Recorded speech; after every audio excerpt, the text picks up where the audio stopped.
to make change, to make positive change. So that's a really important thing that's happening in our culture. We have our media markets are very insular now. We are no problem finding opportunities to hear the news from the point of view that we happen to believe. So that's an important thing to be aware of. The other thing to be aware of is also to monitor your own language, to think about how you're positioning issues. If you find yourself very often using all or nothing language, well, they all that, or they never that, then you know that you're falling into that trap that's very pervasive in our culture. 50 Shades of Grey, very sizzling novel. Apparently I haven't read it yet, but I hear it's really quite something. But it's also not just a great novel, it's probably also a really good metaphor for the ways in which our life together is conducted, because nothing is either all one thing or another. There are also a couple of temptations we should probably think about avoiding as we engage our public life.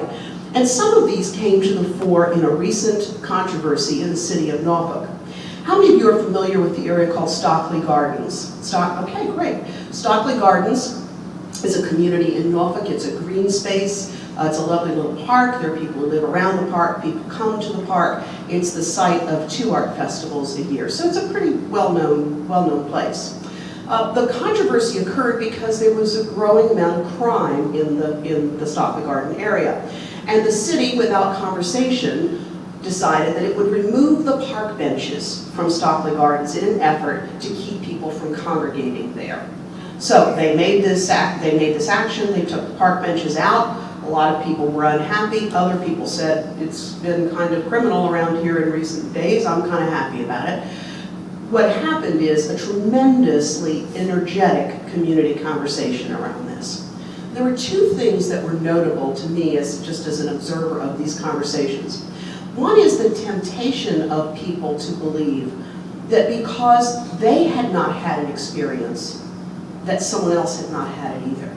I heard more than one person who said, well, you know, I really experienced crime in the park, and someone else said, well, I didn't. Well, you know, the truth is, they're both right. One person experienced it, one person didn't. They're both absolutely right. But just because you have not had an experience doesn't cancel out the experience of someone who has. The other thing I noticed was a tendency to paint people with brushes and to assume nefarious intent where I'm not sure it existed. So the people who lived on the park were accused of not caring for the homeless and just wanting to protect their property values. The people who cared about the homeless were accused of being naive do-gooders from out of town who had no idea what was really going on there, and so what were you talking about? What right did you have to say anything about it?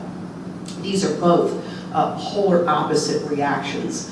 But I'll tell you the thing that's been interesting about watching that controversy sort of grow and develop is it got people talking. It got people to come out of their homes. It got them to come into community halls. The local church was the host of those events. And it got them to talk to each other. It also surfaced marvelous landscape architects and all kinds of other professionals who are now engaged in the problem. And if they're not very careful, they may actually get a better park than the one they started out with. And I think that would be a great thing. There's actually more they agree on than they disagree on. The fact of the matter is, even those people who live on the park and were troubled by the crime would probably love to see those benches back. Not the crime, but the benches. So it looks like there may be a way we can get somewhere with that, but it's only going to be if we resist those temptations to demonize people with whom we may have a disagreement, and if we're able to bring our best selves to that conversation, then we will get somewhere. So the first one is do your personal inventory of your skills and your attitudes. The second one is really easy. It's to decide how you will make a difference, and that is the easiest thing to do. You just have to pay attention to what gets your attention. And by that I mean it could be a story in the news, like the Stockley Garden situation. It could be something someone invites you to get involved in. It could be something where someone has an illness in your family that you're inspired to help with. Pay attention to what gets your attention, and you'll be able to effectively find the thing about which you're passionate. You know what it usually is for parents? It's usually school-based stuff that brings people into community engagement. I've often heard it said that if you change a kid's bus route, that will be the first way a lot of people get engaged in community work. The other thing I'd suggest is that you do your homework, do your research, find out who's already taking care of or working on this problem. Because the truth of the matter is, if you have an organization in the community that is already successfully responding to something, your efforts will be much more effective if you join that effort than if you stand up another enterprise. Because when you stand up something when there's another thing that's already working, you just really limit your resources all the way around. Pay attention to what gets your attention, and you'll find what inspires you. The third is really the hardest one. It's the hardest one for me, and that is to be patient and keep at it. Because here's the thing about community engagement. It's not linear. It's not linear at all. It zigs, it zags. You're going to take 2 steps forward and 1 step back. And the people who stick with it, who are willing to tolerate the tension of disagreement in support of a larger goal, are the ones who can really make a difference. And these are people that we find right here in our community. People like Marjorie Mayfield Jackson, who with a kitchen table and a telephone and a Wi-Fi signal, well, I don't even think she had Wi-Fi at the time, put together the Elizabeth River Project.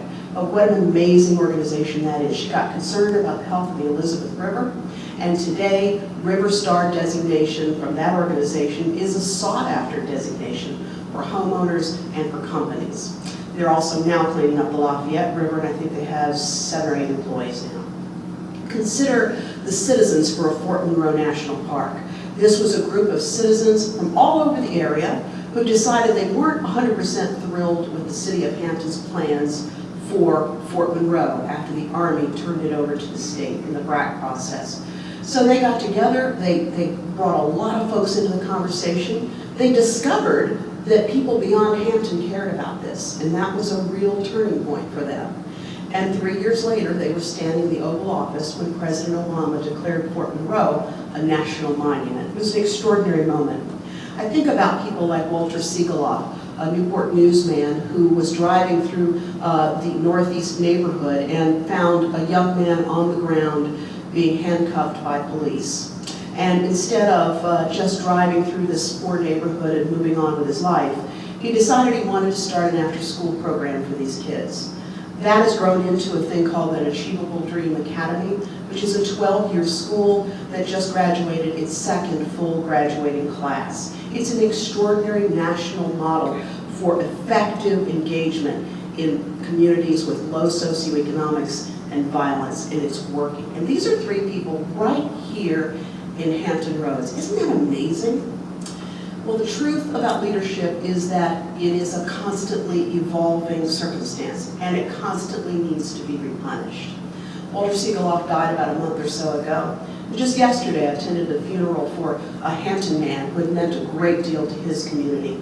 And it was a steady reminder that all of us have our opportunities to step up, because the leaders who are on the scene won't be there forever. And so my question to you tonight is, what will you do? Where will you step up? What opportunity will inspire you? How will you make a difference? These are the important questions that can change a community. In my own case, in the radio show every day, I've sort of decided that that's going to be my stand, that we're going to create a living laboratory for civil discourse every day from 12 to 1, a safe space where people can come, say what's on their mind, explore ideas, explore them with intellectual integrity and respect and appreciation for others. That's the hour that I have control over. I bet you all have control over a lot more than an hour in your day. And so the question I want to leave you with is, what will you do? What will you do? The table is set, you see. There are a lot of people sitting around it. And we are now just waiting for you to pull up your chair and get to work right alongside us all together. Thank you so much.